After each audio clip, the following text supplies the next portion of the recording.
part 24, because it sort of continues the argument here.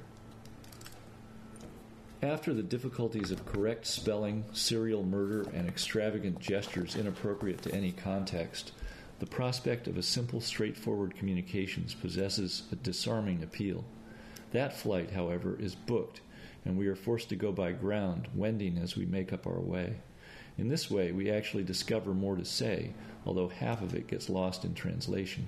Finding places to stop and rest can be the best achievement of an ordinary day, an occasion fit to be tied up by a redoubling of every effort until the moment spills over and it's time to get back to luck.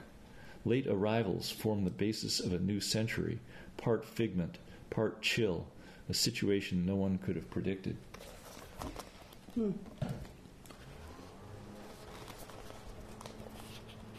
That's wonderful, wonderful stuff. In terms of your relationship to form, I mean, you've talked about mode. How do you determine prose poem not? Because you often tend to use these very short lines. Mm-hmm. And also say something about the series, if you can. I'm very interested in the concept of the series as opposed to the idea of individual poems, since you do tend to be in a series mode, almost kind of like a work of jazz that's taking different shapes. Mm-hmm. But is there anything you can say about the prose versus lines? How do you make those decisions? Or is it all intuitive? Or I think there's a lot of intuitiveness to it. But one of the things that I think I got interested in writing in prose early on was out of a sense that you really didn't have to write in lines in order to be writing poetry. Mm-hmm. And there were works that were influential for me at that time.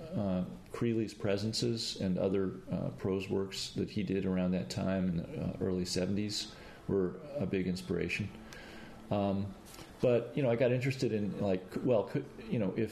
if the purpose of lines is really to create rhythm, couldn't you do that in prose too?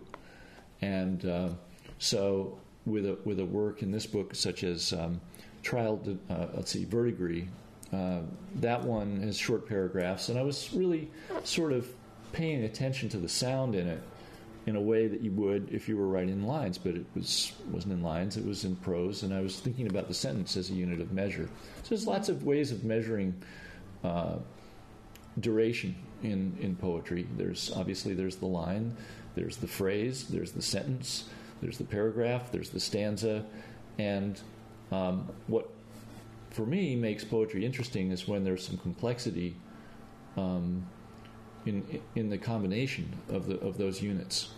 So when a sentence goes across a number of lines, you may have a period in the middle of a sentence and then start another sentence and need to drop a line, and then you've got a stanza, and there's just lots of different ways to counting, and in effect you're dealing with polyrhythms.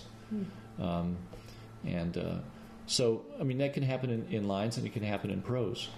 My most recent published work, I got to get you a copy of this, but there's a new chapbook that was just published in Toronto, and it's called Train I Ride, and it's a series of prose pieces in paragraph form. Most of them are about half a page in length. And I was sort of experimenting with thinking about language and writing with a minimum of assumption about what's known and what isn't known, and it was almost like I was trying to start from scratch, and think about what it means that we always read from top to bottom and from left to right, and that there are, and I guess they would be sort of a cognitive and almost physical rhythms and movements that are built in to how we read. It's a little different, I guess, in Japanese or Hebrew, where that you go in a different direction. It's completely cultural. It is very cultural, and so arbitrary. We bring that to our experience of reading and our experience of writing. Or if you're a a Minoan 4,000 years ago, you would have been reading like this Phaistos disc I wear around my neck. In a spiral? In a spiral. From the middle to the outside? Yeah, they're not quite sure. They haven't been or able does it go to inward? decipher it, but it's quite significant to reading. But it is fascinating. Well, let's do it. Well, it's a path in any case. It's a path. It's a path. And it's a unitary, it's unidirectional. Mm-hmm. And at any given point, you are where you are, and you have a short-term memory of where you've just been, and you have a sense of anticipation that keeps you turning those pages. And also a cultural underpinning and an ideological underpinning about the purpose and meaning. I mean, it seems to me very appropriate that we in the West read in this trajectory from one to another as if in forward motion, because that's sort of our mantra, I guess, forward, progressive. But if we read from right to left, that would be forward. That we would redefine forward. Yeah, that's right. And let's stop the tape and do. Maybe you could read from Train